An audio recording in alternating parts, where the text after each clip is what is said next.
Il ouvrit son portefeuille. Voilà tout ce qui me restait de toi. Et il sortit d'une poche secrète une photo pâlie qui représentait Christiane à 5 ans, une petite Christiane, rieuse et frisée, qui n'avait pas encore souffert. J'ai aussi une photographie de ta maman et la médaille de baptême que j'ai prise à ton cou le dernier soir, lorsque j'ai quitté Saint-Savin pour n'y plus revenir, et que, debout devant le portail, tu criais « À bientôt, papa, à bientôt !» Il égrenait tous ces tristes souvenirs, sans amertume, puisqu'il avait retrouvé son enfant. Lorsque madame Frangel revint, elle trouva sa malade tellement rayonnante qu'il fallut expliquer ce miracle.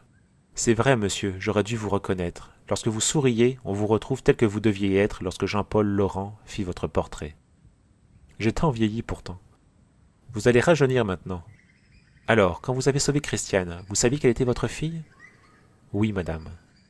Quelle émotion vous avez dû avoir. Voyez, nous l'avons bien soignée. Elle est superbe et je vous remercie beaucoup de m'avoir si bien remplacé. Je ne veux pas d'ailleurs vous séparer. Nous habiterons Lyon pendant l'hiver et l'été vous viendrez tous à Saint-Savin. M. Frangel remontait de la plage lorsqu'il aperçut M. Bonnet qui venait au-devant de lui. Je vous cherchais. Je débarque du train, j'ai vu dans un journal la photo d'un certain pianiste irlandais, Patrick Odine, qui ressemble à Charles Duchesne. Patrick Odine? Mais il est ici. Quelle coïncidence! Tenez, le voilà sur la terrasse avec Christiane et ma femme. M. Duchesne se retourna et Jean Bonnet poussa un cri. Mais c'est lui, Charles Duchesne! Oui, c'est moi, et je vous présente ma fille Christiane, que j'ai miraculeusement retrouvée. Eh bien, mon cher, nous allons donner un concert avant de quitter Biarritz, rien que de vos œuvres. 2 jours plus tard, de grandes affiches annonçaient qu'on allait entendre Jean Bonnet et surtout le célèbre compositeur Charles Duchesne. On le croyait mort depuis 7 ans. La vie est pleine d'étranges retours.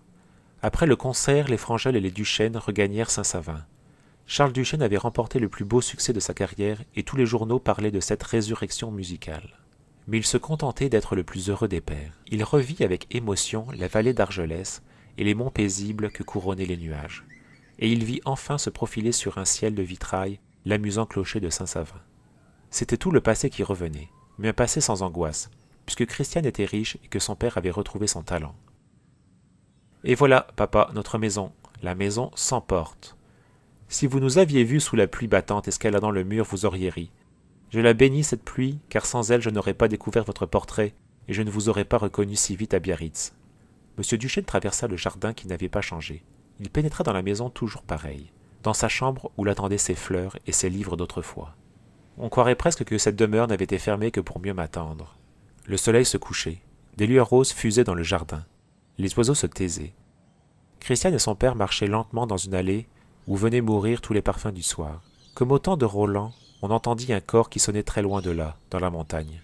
« Papa, avez-vous pardonné à grand-père ?»« Oui, il t'aimait beaucoup. Et puis sa faute n'est-elle pas réparée ?»« Au revoir, soleil, » dit Christiane en riant. Elle ne cessait pas de rire maintenant. Ils sortirent du jardin et se dirigèrent vers l'église. Et doucement, très doucement, dans la paix du soir, M. Duchesne chanta la berceuse que Christiane n'avait pu oublier. Des brumes légères se nouaient aux arbres de la vallée, et les hautes cimes restaient roses, floraison passagère que la nuit effacerait. La maison sans porte serait désormais la maison du bonheur. Écoute, c'est ton père, qui te parle tout bas. Dors, mon enfant chéri, voici que la lumière tout doucement s'en va, et mon violon chante pour bercer ton sommeil.